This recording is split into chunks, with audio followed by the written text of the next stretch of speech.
నిర్గమకాండము 17:11. మోషే తన చెయ్యి పైకెత్తినప్పుడు ఇశ్రాయేలీయులు గెలిచిరి. మోషే తన చెయ్యి దింపినప్పుడు అమాలేకీయులు గెలిచిరి. మోషే తన చేతు పైకి లేచినప్పుడు ఆయన పిల్లలు ఇశ్రాయేలీయులు గెలిచారంట. ఏ యుద్ధంలోకి వెళ్ళినా ఆయన పిల్లలు గెలిచారంట.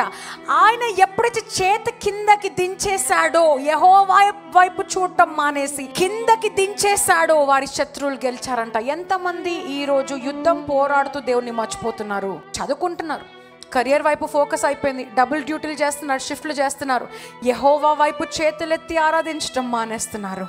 అందుకే జీవితంలో ఓడిపోతున్నారు. డబుల్ జాబ్స్ చేస్తున్నాం సిస్టర్, ఎక్స్ట్రా సాలరీస్ వస్తున్నాయి సిస్టర్, అయినా సంతోషం లేదు, అయినా my family is not happy, ఓడిపోతున్నాను సిస్టర్. గాడ్ ఇస్ సేయింగ్, ఎప్పుడైతే నీ చేతు యెహోవా వైపుకి చాచి ఉండదో నువ్వు ఓడిపోతావు.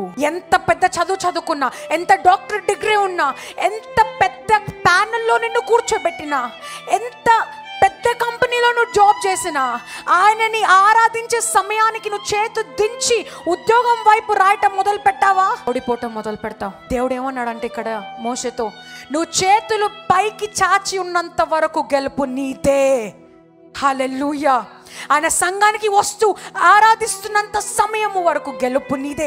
ఎందుకు యెషోవా హౌస్ లో అద్భుతాలు చూస్తున్నాం? ఎందుకు ఇన్ని మిరకల్స్ చూస్తున్నాము? చేతులెత్తి యథార్థంగా గంటన్నరన్న నిలబడి ఆరాధిస్తారు సంఘంలో. హల్లెలూయా. వాక్యానికి వచ్చి కూర్చోరు, ఆరాధనకు వచ్చి కూర్చుంటారు. ఇక్కడ ప్రేమించడానికి వస్తారు, ఆయనని గణపరచడానికి వస్తారు. చేతులు చాచి ఎప్పుడైతే నువ్వు ఆరాధిస్తావో నువ్వు గెలుస్తావు. హల్లెలూయా. నీ చేతులు ఎప్పుడైతే పైకి చూపిస్తావో, ఉద్యోగం ఎంత ముఖ్యమైన ఆదివారం మీ డాక్టర్స్ కైనా మీ మ్యారేజెస్ కైనా బాసెస్ కైనా అర్థమైపోవాలి. వీళ్ళు ఎంత లక్షల కోట్లు ఇచ్చినా ఆదివారం సంఘంలో తప్ప ఇంకెక్కడ ఉండరు. ఫ్రైడే ఎంత ఇచ్చినా కూడా ఉద్యోగం అయిన తర్వాత పబ్బులలో పోకుండా సంఘానికే వస్తారు. వాళ్ళకి అర్థమైపోవాలి. చేతు చాచినప్పుడే మనం ఆశీర్వదింపబడతామంట. పక్కన వారితో చెప్పండి, never let your arm go down. మీ చేతులు ఎప్పుడు కింద దించకండి. చెప్పండి, never let your arm down.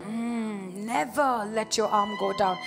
అందుకే ఆరాధన చేసేటప్పుడు చేతులెత్తి ఆరాధించమని ఎందుకు చెప్తాము? యువర్ టెల్లింగ్ గాడ్, అయ్యా నా చేతు, నా జీవితము నీ వైపే చూస్తుందయ్యా, ఆకాశము వైపు కన్నులెత్తి చూస్తున్నానయ్యా, నీ పైనే ఆధారపడుతున్నామయ్యా, గెలిపించు వాడవు నువ్వేవయ్యా, నీ కోసము బ్రతుకున్నామయ్యా, నా జీవితము నీకు మాత్రమే చెందిందయ్యా అని చేతులు చాచి మనము పైకి చేతులెత్తి చూపిస్తాము.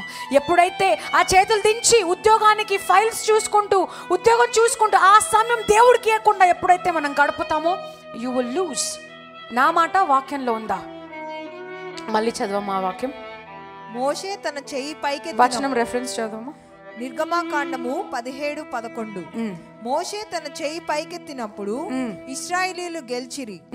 మోషే తన చెయ్యి దింపినప్పుడు అమాలేకీయులు గెలిచిరి. ఇక్కడ మీరు చేతులు పైకెత్తకపోతే, మీరు గెలవకపోవడం ఒక ఎత్తు అయితే, నీ శత్రువులు గెలవటం ఇంకొక ఎత్తు. నీ కళ్ళ ఎదుట నీ శత్రువులు లేసి గెలిస్తే ఎలా ఉంటుంది మీకు? అదేంటి, నేను కదా గెలవాలి, వాడేలా పైకి వస్తున్నాడు అంటే దేవుడు చూపిస్తున్నాడు, నువ్వు చేతుల కింద కనేసావు. You stop going to church. ఆరాధించడం మానేసావు, వాక్యం చదవటం మానేసావు, దేవుడికి ఇవ్వాల్సిన ప్రధాన స్థానం ఇవ్వటం మానేసావు, ఆయన వైపు కళ్ళెత్తి చూడటం మానేసావు, వేరేళ్ళకి ఇస్తున్నావు ఆ ఘనతని, నాకు ఇవ్వకుండా చేతులు దించేసావు. నీ శత్రువులు లేస్తున్నారు, నీ కళ్ళ ఎదుట నీ శత్రువుల్ని లేపుతాడంట దేవుడు. జాగ్రత్త. Always love God. చేతులు చాచి ఆయనను ఆరాధించడం మొదలు పెట్టండి. Always rely and depend on God.